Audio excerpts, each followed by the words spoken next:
Move. Je sais pas si t'as vu la polémique sur l'équipe de France et leurs gestes antiracistes. Lors des matchs de préparation à l'Euro et depuis le début de la compétition, plusieurs équipes dont l'Angleterre et la Belgique ont décidé de mettre un genou à terre pendant les hymnes pour protester contre les actes racistes dans le monde. Un peu comme les sportifs américains et le mouvement Black Lives Matter. Et la France devait faire la même chose lors de son match contre l'Allemagne.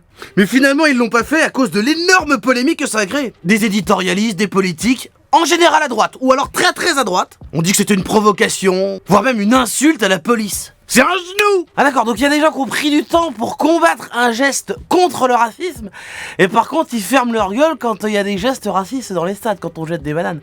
Et ben super, champion les mecs. Ah mais n'oubliez pas que impossible n'est pas français. Ah on est fort pour être mauvais. Je sais pas si t'as vu les nouvelles règles du déconfinement. Ça arrive plus tôt que prévu. Mercredi 16 juin, Jean Castex a annoncé que le port du masque à l'extérieur ne serait plus obligatoire à partir du lendemain, le 17 juin. Sauf évidemment dans les circonstances où on peut pas tenir sa distance.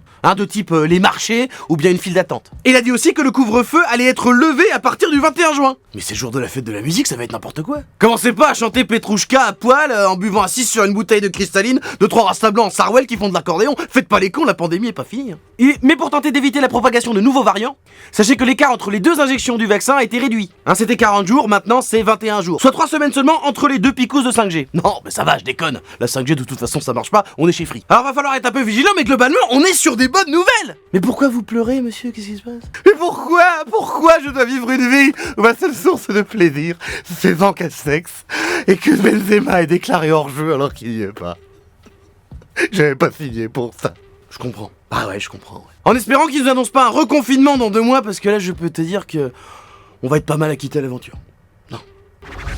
Je sais pas si t'as vu, YouTube veut plus des paris sportifs. Alors qu'on est en plein euro de foot, YouTube a décidé de changer ses règles. On ne verra plus de pub pour les sites de paris sportifs ou les jeux d'argent. Une prise de position très forte, surtout qu'en ce moment avec le matraquage publicitaire des sites de pronos pour l'euro, plusieurs voix s'élèvent sur les réseaux en dénonçant le fait que le marketing des sites de paris sportifs cible principalement les jeunes de quartiers populaires. Ce qui met en danger potentiellement leur situation financière.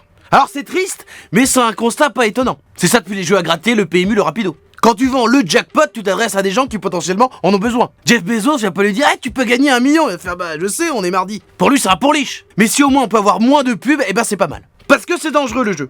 Et YouTube va plus loin puisqu'ils bannissent de leur espace publicitaire les marques d'alcool et les partis politiques. Mais alors du coup ils ont qu'à fermer la chaîne YouTube de CNews, non? Quand on y réfléchit, CNews c'est juste une chaîne qui gagne de l'argent en pariant sur la victoire de l'extrême droite, en parlant politique tous les jours avec des gens bourrés sur un plateau, non?